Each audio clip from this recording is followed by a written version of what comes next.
Hello viewers, இந்த பதிவில் இப்பொழுது நாம் அனைவரும் ஆர்வத்துடன் எதிர்பார்த்து காத்து கொண்டிருக்கக்கூடிய இந்த ராகு கேது பயிற்சியினால் ஏற்படக்கூடிய தாக்கம் ஒவ்வொரு ராசிக்கும் என்ன என்பதை விவரமாக பார்க்க இருக்கிறோம்.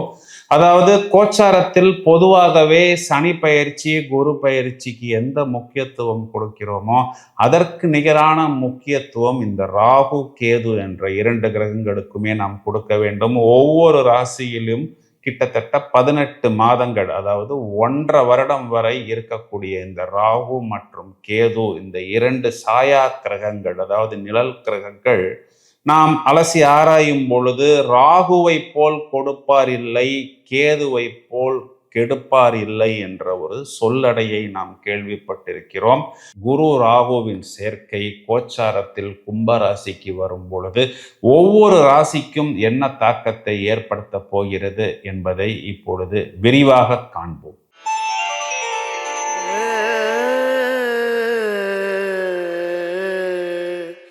தனுர் ராசிக்கு இப்பொழுதுதான் 7.5 சனி என்பது பூரணமாக முடிந்திருக்கிறது. ஏராளமான பிரச்சனைகளை தனுர் ராசிக்காரர்கள் 7.5 சனியில் சந்தித்தார்கள். இந்த 7.5 சனி என்பது ஒரு விதத்தில் ஏதோ நாங்கள் தண்டிக்கப்பட்டது போல் ஆகிவிட்டோம் என்பதுதான் எல்லாரும் சொல்கிறார்கள். சார், போராடம்லாம் சொன்னாங்களே, அதெல்லாம் நாங்கள் ஃபர்ஸ்ட் ஒத்துக்கவே இல்லை. ஆனால் இந்த 7.5 சனி வந்ததுக்கு பிறகுதான் எங்களுக்கு எப்பொழுதுமே கையில் பணம் இருக்கக்கூடிய நபர்களாகிய நாங்கள் மற்றவர்களிடம் கடன் வாங்க வேண்டிய ஒரு சூழ்நிலை என்று ஏற்பட்டது. 7.5 சனி முடிந்த பிறகு பார்த்தால் ராசியாதிபதி ராசிக்கு 6ஆம் இடத்தில் போய் அமர்கிறது. 6ஆம் இடத்தில் ராசியாதிபதி குரு பகவான் போய் அமர்ந்ததனால் வம்பு, வழக்கு, நோய், எதிரி, கடன் போன்ற அனைத்து விஷயங்களையும் நாங்கள் வேண்டாம் என்று சொன்னாலும் எங்களை துரத்தி கொண்டே இருக்கிறது. இதனால் துக்கம் அதிகம், ஏதோ தண்டிக்கப்பட்டவர்கள் போன்ற ஒரு நிலையில் நாங்கள் சிக்கி கொண்டோம். ஏதாவது ஒரு குட் நியூஸ் இருந்தால் சொல்லுங்கள் என்று நீங்கள் சொல்வது எனக்கு நன்றாக புரிகிறது.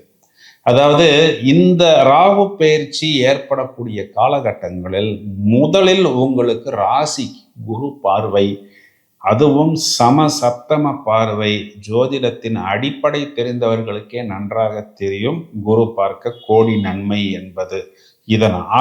இதனால் வரை முடங்கி கிடந்து வந்த இந்த தனுர் ராசிக்காரர்களுக்கு இனிமேல் ஒரு ஆக்டிவ் மோட், இந்த ஏரோப்ளைன் மோடு என்பது போய் ஒரு ஆக்டிவ் மோடு வரக்கூடிய ஒரு காலகட்டமாக இருக்கிறது. 10ஆம் பாவத்தில் இருக்கக்கூடிய கேது என்பவர் 9ஆம் பாவத்துக்கு வருகிறார். 9ஆம் இடம் என்பது பாக்யஸ்தானம், பித்ருஸ்தானம். இங்கு கேது பகவான் சூரியனின் நட்சத்திரத்தில் சஞ்சாரம் செய்யும் பொழுது தகப்பன் சம்பந்தப்பட்ட மேன்மைகள், பித்துரு வர்க்கத்துக்கு ஏதாவது சின்ன சின்ன இடையூறுகள் என்பது வரும். ஆனால் எளிதாக சமாளித்து விடலாம். அரசாங்கம் சம்பந்தப்பட்ட விஷயங்கள் பொதுவாகவே தனுர் ராசிக்காரர்கள் மிகவும் கவனமாக இருப்பது புத்திசாலித்தனம். மேலும் பொது காரியங்களுக்கு செல்லும் பொழுது முடிந்தவரை வார்த்தைகளை அதிகம் கொடுக்காமல், மாட்டிக்கொள்ளாமல் கொஞ்சம் விலகி இருப்பது இவர்களுக்கு நல்லது. கேது பகவான் பூர நட்சத்திரமான சுக்கிரனின் சாரத்தில் சஞ்சாரம் செய்யும் பொழுது ஏதாவது சின்ன சின்ன கடன்கள் வாங்க வேண்டிய ஒரு சூழ்நிலை ஏற்பட்டாலும் அந்த கடன் என்பது ஒரு அனுகூலமான கடனாக, ஒரு ஆக்கப்பூர்வமாக கடனாக நீங்கள் பார்த்து கொள்ளலாம். 9ஆம் இடத்தில் வரக்கூடிய கேது என்பவர் பெரிதாக உங்களுக்கு இடைஞ்சலை கொடுக்க மாட்டார். ராசிக்கும் லாபஸ்தானத்துக்கும் குரு பார்வை இருப்பதனால் அனுகூலமான பலன்களை இவர் கொடுப்பார். இந்த பக்கம் ராசிக்கு 3ஆம் இடம் என்று சொல்லக்கூடிய உபஜயஸ்தானத்தில், அதாவது கும்பத்தில் ராகு பகவான் அமர இருக்கிறார். இந்த ராகுவையும் குரு பார்ப்பது குரு சண்டாள யோகமாக முதல் தரமான ராஜயோகத்தை கொடுப்பதற்கு உங்களுக்கு தயாராக இருக்கிறது. 3ஆம் இடம் என்பது வெற்றி ஸ்தானம், முயற்சி ஸ்தானம்.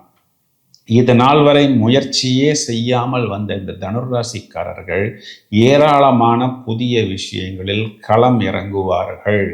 இவர்களுக்கு முதலில் இவர்களது முயற்சிகளாலும் இவர்களது வீடு, மனை போன்ற விஷயங்களிலும் முதல் தரமான வெற்றி என்பது ராகு பகவான் உத்திரட்டாதி நட்சத்திரத்தில், அதாவது இந்த தனுர் ராசிக்கு ராசியாதிபதியின் நட்சத்திரமான குருவின் சாரத்தில் சஞ்சாரம் செய்யும் பொழுது நல்ல வெற்றி என்பதும் நல்ல லாபம் என்பதும் அதன் மூலம் ஒரு அபிவிருத்தி என்பதும் ஏற்படும்.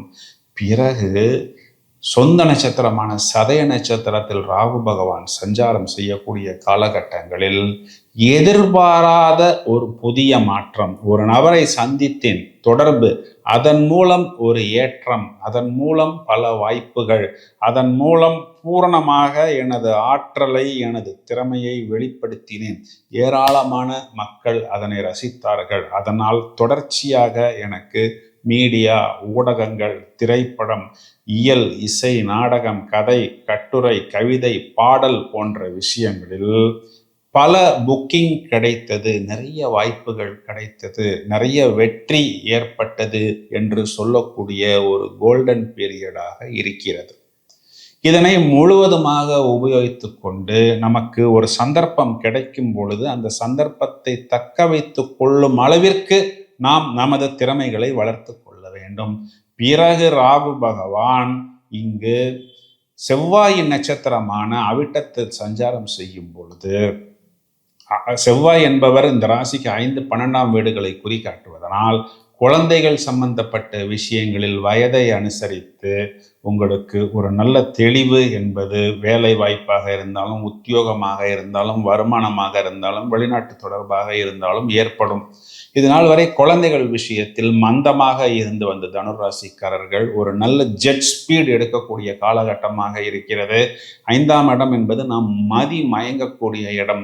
நடுவயதில் திருமணத்துக்காக காத்து கொண்டிருக்கிறேன் என்று சொல்லக்கூடிய நபர்களுக்கு திருமணத்திற்குண்டான தகுதியான ஆட்கள் வருவார்கள். இதனால் வரை ஏராளமாக நபர்கள் வந்தார்கள், எதுவும் எடுபடவில்லை என்று வருத்தப்படக்கூடிய நபர்களுக்கு இந்த காலகட்டம் ஒரு பிரமாதமான காலகட்டமாக இருக்கிறது. வழிபாடுகள் என்று வரும் பொழுது 9ஆம் இடத்தில் இருக்கக்கூடிய கேது என்ற கிரகத்துக்கு நவக்கிரகங்களில் ஒரு முறை திங்கட்கிழமையில் வாய்ப்பு கிடைத்தால் கேது ஸ்தலம் சென்று வருவது.